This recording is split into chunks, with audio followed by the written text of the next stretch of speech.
ഞാൻ ഈ ഇടയ്ക്ക് ചെയ്ത ഒരു അത്യാവശ്യം ഒരു വലിയ വർക്കാണ് കാണിക്കാൻ പോകുന്നത് കേട്ടോ. അങ്ങനെ എല്ലാം ഒന്നും കാണിക്കാറില്ല. നമുക്ക് കുറച്ച് വലിയ വർക്കൊക്കെ വരുമ്പോൾ അതൊരു വീഡിയോയിൽ അപ്പോൾ അതിൽ എന്തൊക്കെ ഉണ്ടാവും, ഇതിൻ്റെയൊക്കെ പ്രൈസ് ഒക്കെ എത്രയായി, എത്ര ദിവസം കൊണ്ടിട്ടാണ് ഇതൊക്കെ ചെയ്തതെന്ന് ജസ്റ്റ് ഒന്ന് വീഡിയോയിൽ പറയാമെന്ന് കരുതി. ഇതിപ്പോൾ കാണുമ്പോൾ വിചാരിക്കും ഒരു ചെറിയ കാര്യമാണല്ലോ എന്ന്. ഇപ്പം ഞാനിതിൽ ഓരോന്നും എനിക്ക് കാണിച്ചു തരാൻ പറ്റില്ല, കാരണം ഞാൻ അത്യാവശ്യം എല്ലാം പാക്ക് ചെയ്ത് പോയി. പാക്ക് ചെയ്യാത്ത കുറച്ച് ഐറ്റംസ് ഉണ്ട്, അത് കാണിച്ചു തരാം കേട്ടോ. നമുക്ക് ആദ്യമേ ഇതിൽ കോംബോ എന്ന് നോക്കാം. കോംബോ എന്ന് പറയുമ്പോൾ എല്ലാവർക്കും അറിയാമല്ലോ, ഇതിൽ ഒട്ടിച്ചപ്പോൾ കുറേ ഉള്ളിൽ മിസ്സായിപ്പോയി. ഒരു എയർലൈൻ ടോപ്പ് എന്തായാലും ഉണ്ടാവും, പിന്നെ സ്ലിക്റ്റ് ടോപ്പ് ഒരു സൈസിൻ്റെ ആണ് ചെയ്തിരിക്കുന്നത് കേട്ടോ. ഇതിപ്പോൾ ലാർജ് സൈസിൻ്റെ ആണ് ചെയ്തിരിക്കുന്നത്. പിന്നെ ഒരു ചുരിദാർ കട്ട് നൈറ്റി ഉണ്ടാവും, പിന്നെ പലാസോ പാൻറ് ഉണ്ടാവും, സിഗരറ്റ് പാൻറ് ഉണ്ടാവും, പ്രിൻസസ് കട്ടിൻ്റെ ബ്ലൗസ് ഉണ്ടാവും. അങ്ങനെ നമ്മളതൊരു കോംബോ ഓഫറായിട്ടാണ് 1999 ഫ്രീ ഷിപ്പിങ്ങിലാണ് നമ്മൾ കൊടുക്കുന്നത് കേട്ടോ. അപ്പോൾ ഈ ഒരു കസ്റ്റമർ തമിഴ്നാട്ടിൽ നിന്നുള്ളതാണ്. അപ്പോൾ ഒരു കോംബോ ആയിട്ടുള്ള ഒരു പാക്കേജ് എടുത്തിട്ടുണ്ട്. അതുകൂടാതെ ഇത് മാത്രമല്ല കേട്ടോ, ഒത്തിരി ബ്ലൗസും കാര്യങ്ങളും ഒക്കെ ഉണ്ട്. ഇപ്പം ഞാൻ കാണിച്ചു തരാം. അപ്പോൾ ഇത് വന്നിട്ട് ഒരു കോംബോ വന്നിട്ടുണ്ട്. പിന്നെ ഉള്ളത് ഗൗണാണ്. അപ്പോൾ നിങ്ങൾ വിചാരിക്കും ഈ ഗൗണിൻ്റെ പാറ്റേണൊക്കെ കൊണ്ട് നമ്മൾക്ക് എന്ത് ചെയ്യാനാണെന്ന്. ഞാൻ കാണിച്ചു തരാം. ഞാൻ ഗൗൺ എന്തായാലും വീഡിയോ എടുക്കാൻ വേണ്ടിയിട്ട് ഒട്ടിച്ചില്ല, പക്ഷെ എല്ലാം ചെയ്ത് കഴിഞ്ഞതാണ്. അപ്പം ഞാനിപ്പോൾ ഇതിൽ എത്ര മീറ്റർ ഫാബ്രിക് നമ്മൾക്ക് വേണം ആ ഒരു കണക്കും കൂടെ കൊടുക്കാറുണ്ട്. ടോട്ടൽ ഫാബ്രിക് നമ്മൾക്ക് വേണ്ടത് 5 മീറ്റർ ആണ്. 44 ഇഞ്ച് വിട്ട് വരുന്ന തുണി. അതിപ്പോൾ നിങ്ങൾക്ക് ഇഷ്ടമുള്ള തുണി ഏത് വേണമെങ്കിലും മേടിക്കാം. ഇതിന് സ്കേർട്ട് പോർഷന് മാത്രം 3 മീറ്റർ നമ്മൾ എടുക്കണം. പിന്നെ യോക്കിനും അതുപോലെ തന്നെ സ്ലീവിനും കൂടെ 2 മീറ്റർ. മൊത്തത്തിൽ നമ്മൾ മേടിക്കുമ്പോൾ 5 മീറ്റർ മേടിക്കുക. എന്നിട്ട് അതിൽ 3 മീറ്റർ കട്ട് ചെയ്ത് മാറ്റിയിട്ട് സ്കേർട്ട് പോർഷൻ ചെയ്യണം. ചിലവർക്ക് ഈ സ്കേർട്ട് പോർഷനൊക്കെ ചെയ്യുമ്പോൾ താഴെയുള്ള ഒരു കട്ടിങ് ഉണ്ടാവില്ലേ, അത് എങ്ങനെ വരുമെന്ന് ഒരു ഐഡിയയും ഉണ്ടാവില്ല കേട്ടോ, കറക്റ്റായിട്ട് കിട്ടാറില്ല. അപ്പോൾ ഈ ഒരു പാറ്റേൺ ഒരു പ്രാവശ്യം മേടിക്കുവാണെങ്കിൽ നമ്മൾക്ക് നല്ല സൂപ്പറായിട്ട് പുറത്തൊക്കെ നിങ്ങൾക്ക് എന്താ പറയുക ബ്രൈഡ്സിൻ്റെ ഒക്കെ ഗൗണൊക്കെ ചെയ്യാൻ പറ്റും കേട്ടോ. അപ്പം ഞാൻ ഇത് ഓപ്പൺ ചെയ്ത് കാണിച്ചു തരാം. ഇത് നമുക്ക് മടക്കാൻ പറ്റുള്ളൂ. ജസ്റ്റ് ഒന്ന് ഫോൾഡ് ചെയ്തിട്ടാണ് ഞാനിതുപോലെ ഇങ്ങനെ അയച്ച് കൊടുക്കുന്നത്. അതാണ് ഫുള്ളായിട്ടാണ് ഈ ഗൗൺ വരുന്നത്. സ്കേർട്ട് പോർഷന് 3 മീറ്റർ വരുന്നത്. നമ്മളിത് തുണിയിൽ എങ്ങനെയാണോ കട്ട് ചെയ്യുന്നത് അതുപോലെ തന്നെയാണ് നമ്മളിതാ വീട്ടിലെത്തുമ്പോൾ ഇതൊന്ന് വിടർത്തി വെക്കുക. ഇതിൻ്റെ മീതെ എന്തെങ്കിലും ഒരു തുണി 2 ദിവസം ഒന്ന് വെച്ചാൽ മതി. ഈ ചുളിവെല്ലാം നമ്മൾക്ക് മാർക്ക് കിട്ടും കേട്ടോ. നല്ല കട്ടിയുള്ള പേപ്പർ ആയതുകൊണ്ടാണ് നമ്മൾക്ക് ഇത് ചെയ്യാനായിട്ട് കുറച്ച് കട്ടി വേണം, എന്നാലല്ലേ നമുക്ക് തുണിയുടെ പുറത്ത് വെച്ചിട്ട് ഇത് നമുക്ക് ഹാൻഡിൽ ചെയ്യാൻ പറ്റത്തുള്ളൂ. പിന്നെ ഇതിൻ്റെ താഴെയുള്ള ആ ഒരു കട്ടിങ് ഭാഗം, ഇതാണ് എല്ലാവരെയും കുഴപ്പിക്കുന്ന ആ പ്രശ്നം. നമ്മൾക്ക് എത്ര മീറ്റർ തുണി മേടിച്ചാലും താഴെ ഒരു കട്ടിങ് ഇങ്ങനെ വരും. ഇല്ലെങ്കിൽ വല്ല 60യോ അത്രയും വിട്ടുള്ള ഫാബ്രിക് നമ്മൾ ചൂസ് ചെയ്യേണ്ടി വരും. 44 ഒക്കെ ആകുമ്പോൾ നമ്മൾക്ക് ഇതുപോലെ ഒരു കട്ടിങ് വരും കേട്ടോ. അപ്പോൾ ഇതാണ് നമ്മൾക്ക് ഗൗണിൽ വരുന്ന ഇത്. പിന്നെ ഇതിൽ യോക്കാണ് വരുന്നത്. യോക്കും സ്ലീവും ഉണ്ടാവും. യോക്ക് പാർട്ട് കണ്ടോ, നമുക്കതിൽ സ്ലീവ് എല്ലാം വെച്ചിട്ടാണ് യോക്ക്, സീം അലവൻസും എല്ലാം കൊടുത്തിട്ടാണ് യോക്ക് ചെയ്തിരിക്കുന്നത്. ഇതിപ്പോൾ ഫ്രണ്ട് പാർട്ടാണ്. ഇത് വരുന്നത് ബാക്ക് പാർട്ട്. ബാക്ക് പാർട്ട് ഇങ്ങനെ വരുമ്പോൾ നമ്മൾ ഇതിൽ തന്നെയാണ് നെക്ക് കട്ട് ചെയ്ത് കൊടുക്കുന്നത് കേട്ടോ. പിന്നെ ഇതിൽ വരുന്നതാണ് സ്ലീവ്. ഇതാണ് ഗൗണിൻ്റെ സ്ലീവ്. ഇത്രയും കാര്യങ്ങൾ മാത്രം മതി നമ്മൾക്കൊരു ലോങ് ഗൗൺ ചെയ്യാൻ വേണ്ടിയിട്ട്. ഓക്കെ, അപ്പോൾ ഇത് ഗൗണിൻ്റെ കട്ടിങ്. ഇങ്ങനെ നമുക്ക് പല പീസസ് ആയിട്ട് നമ്മൾ ഒത്തിരി അങ്ങ് മടക്കത്തില്ല, ജസ്റ്റ് ഇങ്ങനെ ഒന്ന് ഫോൾഡ് ചെയ്തിട്ടാണ് നമ്മളിത് കൊറിയറായിട്ട് അയക്കുന്നത് കേട്ടോ. അപ്പോൾ ഇനി ഇതിൻ്റെ അകത്ത് വെക്കണം. പിന്നെ വരുന്നത് എന്താ, പിന്നെ ഇതിൽ ഇഷ്ടംപോലെ പ്രിൻസസ് കട്ട് ബ്ലൗസ്. പിന്നെ ഇപ്പോൾ നല്ല ചൂടല്ലേ, അപ്പോൾ അതിന് നമുക്കിടാൻ പറ്റിയ ഇന്നറും ഇതിൻ്റെ അകത്തുണ്ട്. അതിൻ്റെ ഇതാ 38 ബ്ലൗസാണ്. ഇത് പ്രിൻസസ് കട്ടിൻ്റെ ആണ് കേട്ടോ. 3 പീസ് ബ്ലൗസാണ്, ബെൽറ്റ് വരുന്ന ബ്ലൗസാണ്. ഇത് 38, ഇത് 36ൻ്റെ ബ്ലൗസാണ്.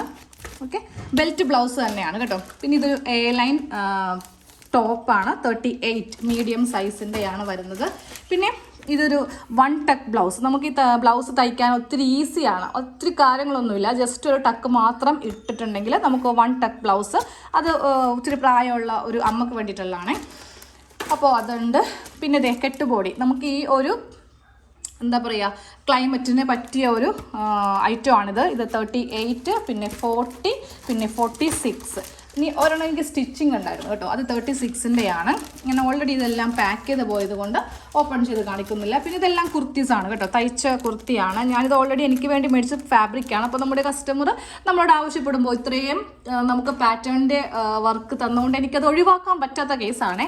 അപ്പോൾ ആരും എനിക്ക് കുർത്തി തയ്ക്കാൻ ചോദിക്കരുത്, ഞാനിപ്പോൾ അങ്ങനെ തയ്ച്ച ആർക്കും കൊടുക്കാറില്ല. പിന്നെ അത്രയും നമുക്ക് വേണ്ടപ്പെട്ടവരാകുമ്പോൾ മാത്രമേ നമ്മൾ ഈ ഒരു വർക്ക് എടുക്കാറുള്ളൂ. അപ്പോൾ ഇതെല്ലാം കുർത്തിയാണ് കേട്ടോ, ഇതും കുർത്തിയാണ്. പിന്നെ ഇതൊരു ബ്ലൗസാണ്, ഇതൊരു പ്രിൻസസ് കട്ട് ബ്ലൗസാണ്. പിന്നെ ഇതെല്ലാം നൈറ്റി ഫ്രോക്കാണ്, നല്ല ഭംഗിയുള്ള തുണിയിൽ ചെയ്ത നൈറ്റി ഫ്രോക്കാണ്. അപ്പോൾ ഇത്രയും നമ്മുടെ കയ്യിൽ പ്രോഡക്റ്റ് എടുത്തിട്ടുള്ളതാണ്. അപ്പോൾ ഞാനൊരു കോംപ്ലിമെൻറ്റ് കൊടുത്തിട്ടുണ്ട്, ഒരു XXL ഒരു A ലൈൻ, അത് നമ്മൾ ഫ്രീ ആയിട്ട് ഈ ഒരു കസ്റ്റമറിന് കൊടുത്തതാണ്. ഇതെല്ലാം XXL ഞാൻ ചെയ്തിരിക്കുന്നത് കുർത്തി. അപ്പോൾ ഈ തന്ന ഓർഡറിൽ നമുക്ക് 2XL പാറ്റേൺ ഉണ്ടായിരുന്നില്ല. അപ്പോൾ ഞാനതൊരു കോംപ്ലിമെൻ്റ് ആയിട്ട് ഇപ്പോൾ ഒരു നൈറ്റി എന്തെങ്കിലും സ്റ്റിച്ച് ചെയ്യാമെന്നാണ് വിചാരിച്ചത്. പക്ഷേ എനിക്ക് ഇന്ന് അങ്ങോട്ട് വയറുവേദന ആയതുകൊണ്ട് എനിക്കതൊന്നും ചെയ്യാൻ പറ്റില്ല. എനിക്ക് ഇന്നാണെങ്കിൽ ഇത് ഡെലിവറി ചെയ്യുകയും വേണം. അപ്പോൾ ഞാൻ വിചാരിച്ചു എന്നാൽ പിന്നെ ഒരു പാറ്റേൺ നമ്മൾക്ക് ഇതിന് ചെയ്ത് കൊടുക്കാം. അങ്ങനെ ഒരു കോംപ്ലിമെൻറ്റും കൂടെ നമ്മൾ നല്ലൊരു കസ്റ്റമറാണ്. കുറേ ദിവസമായിട്ട് ഈ വർക്ക് എടുത്തിട്ട് ഏകദേശം 1 മാസത്തോളം കൂടുതലായി. പക്ഷേ അങ്ങനെ വല്ല തിരക്കോ കാര്യങ്ങളോ അങ്ങനെയുള്ളവർ എനിക്ക് ഒത്തിരി ഇഷ്ടമാണ്. ചിലവരുണ്ട് നമുക്ക് ഒരു വർക്ക് തന്ന് നമുക്ക് സ്വൈര്യം തരത്തില്ല. ശരിയായോ ഇന്ന് തരാന്നല്ലേ പറഞ്ഞത്, നാളെ തരാമല്ലോ, അങ്ങനത്തെ യാതൊരുവിധ പ്രശ്നങ്ങളുണ്ടായില്ല. നല്ല കാം ആൻഡ് ക്വൈറ്റ് ആയിട്ടുള്ള ഒരു നല്ലൊരു കസ്റ്റമർ ആയിരുന്നേ. അപ്പോൾ എനിക്ക് ഒത്തിരി സന്തോഷമുണ്ട് ഈ ഒരു വർക്ക് എന്നെ വിശ്വസിച്ച് ഏൽപ്പിച്ചതിന്. അപ്പോൾ എൻ്റെ ഭാഗത്തു നിന്ന് എല്ലാം ക്ലിയർ ആക്കിയിട്ടുണ്ട്. അപ്പോൾ ഇന്ന് തന്നെ നമ്മളിത് സെൻഡ് ചെയ്യും കേട്ടോ. അപ്പോൾ ശരി, താങ്ക് യു. വിട്ടുപോയി കേട്ടോ, ഞാൻ വേറെ കുറച്ച് കാര്യങ്ങളും കൂടെ കാണിക്കാൻ വിട്ടുപോയി. ഇതുകൊണ്ട് ഇത് വേറൊരു കസ്റ്റമർ ചെയ്തതാണ്. നമുക്ക് അത്യാവശ്യം എല്ലാം ഇപ്പോൾ കോംബോയാണ്. എനിക്ക് കൂടുതൽ അത് എടുക്കാനും ചെയ്യാനും സൗകര്യം കോംബോയാണ്. ഈ ഒരു ടോപ്പൊക്കെ എന്നൊക്കെ പറയുമ്പോൾ സമയം ഉണ്ടെങ്കിലേ ഞാൻ എടുക്കാറുള്ളേ. കാരണം വലിയ വർക്ക് വരുമ്പോൾ നമുക്ക് അതിൻ്റെ ഇടയിൽ സമയം കിട്ടാറില്ല. അവരോടൊക്കെ നമുക്കൊരു 2 ആഴ്ച പറഞ്ഞിട്ടുണ്ടെങ്കിൽ ആരും തന്നെ അതിന് സമ്മതിക്കുന്നുമില്ല. കാര്യം വർക്ക് പെൻഡിങ് ഉള്ളപ്പോൾ നമ്മളാരും ചെറിയ ഒരു കാര്യം ചെയ്യാറില്ലല്ലോ. ചെറുത് വരാറുണ്ട്, അത് 2 എണ്ണം, അതായത് പാൻറ്റും ടോപ്പും ആണെങ്കിൽ ഞാൻ പിന്നെ എടുക്കും. ഒരെണ്ണം ചോദിക്കുമ്പോഴാണ് ഞാനിപ്പോൾ പക്ഷെ എടുക്കാറുണ്ട് കേട്ടോ, സമയം അനുസരിച്ചിട്ടാണ്. ഇതുപോലത്തെ എല്ലാം എന്താ പറയുക, ഹെവി ആയിട്ടുള്ള, ഇപ്പം നിങ്ങൾ വിചാരിക്കും ഞങ്ങൾക്ക് ഹെവി ആയിട്ടുള്ള വേണ്ട, സിംഗിൾ ആയിട്ടുള്ളത് മതിയെന്ന്. ഇതൊക്കെ അത്യാവശ്യം തയ്ക്കുന്നവരാണ് നമ്മളുടെ അടുത്ത് നിന്ന് ഈ ഒരു പാറ്റേൺ മേടിക്കുന്നത്. അപ്പോൾ പിന്നീട് കട്ടിങ് നമുക്ക് ഈസി ആണല്ലോ. അപ്പോൾ ഇതുപോലെ നിങ്ങൾക്ക് ഓർഡറുകൾ തരാനുണ്ടെങ്കിൽ തരാം. ഒരാഴ്ച 2 ആഴ്ചയ്ക്കാണ് നമ്മൾ കൊറിയർ അയക്കുന്നത്. നമ്മൾ ഡെയിലി ഒന്നും അയക്കുന്നില്ല കേട്ടോ. ഇതിപ്പോൾ ഞാൻ അത്യാവശ്യം 2 ആഴ്ച കൊണ്ട് ചെയ്ത വർക്കാണ്. ഇതിന് ഒത്തിരി സമയം വേണം. നമ്മൾക്കൊരു ഡ്രസ്സിൻ്റെ മാനുഫാക്ചേഴ്സിങ് അല്ലെങ്കിൽ ഡ്രസ്സ് നമ്മൾ പാക്ക് ചെയ്യുന്ന പോലെ അല്ല ഈ ഒരു പാറ്റേൺ വർക്ക് എടുക്കുമ്പോൾ. ഇതൊന്നും നമ്മൾ വീട്ടിൽ നമ്മൾ കൊണ്ടുവന്ന് വെച്ചിട്ടില്ല. ഇപ്പോൾ നൈറ്റ് തുണി വിൽക്കുന്നവർക്കാണെങ്കിലും കുർത്തീസ് വിൽക്കുന്നവർക്കാണെങ്കിലും റണ്ണിങ് വിൽക്കുന്നവർക്കാണെങ്കിലും നമുക്ക് ഈസിയാണ്. നമുക്ക് മുറിച്ചങ്ങ് പാക്ക് ചെയ്ത് നമുക്ക് ഡെയിലി അയക്കാം. പക്ഷെ ഇതങ്ങനെയല്ല.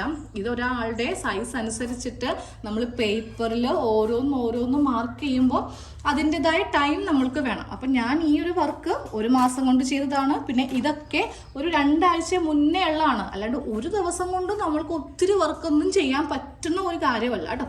അപ്പം നിങ്ങൾ വർക്ക് തരുവാണെങ്കിൽ അതനുസരിച്ച് ക്ഷമയും കൂടെ ഉണ്ടെങ്കിലേ, അല്ലാത്ത പക്ഷം ഞാൻ ഒത്തിരി കസ്റ്റമേഴ്സിന് തിരിച്ച് ഞാൻ പൈസ കൊടുത്തിട്ടുണ്ട്. നമ്മളുടെ അടുത്ത് എത്ര ദിവസമായി പൈസ വന്നിട്ട് നിങ്ങൾക്ക് സൗകര്യമുള്ളപ്പോഴാണ് തരുന്നത്. അപ്പോൾ ഞാൻ വളരെ മാന്യമായിട്ട് ഞാൻ പൈസ തിരിച്ചിട്ടേക്കാം. അപ്പോൾ അവർ പറയും അയ്യോ അത് വേണ്ട, അത് ഇട്ട് നോക്കുന്നതാണ് നമ്മളുടെ അടുത്ത്. നമുക്ക് അങ്ങനെയുള്ള കസ്റ്റമർ എനിക്ക് ഒട്ടും ഇഷ്ടമുള്ള കേട്ടോ. ഞാൻ അപ്പം തന്നെ അവരെ നമുക്ക് അക്കൗണ്ട് അയച്ച് അതിലേക്ക് തന്നെ നമ്മൾ തിരിച്ചിട്ട് കൊടുക്കും.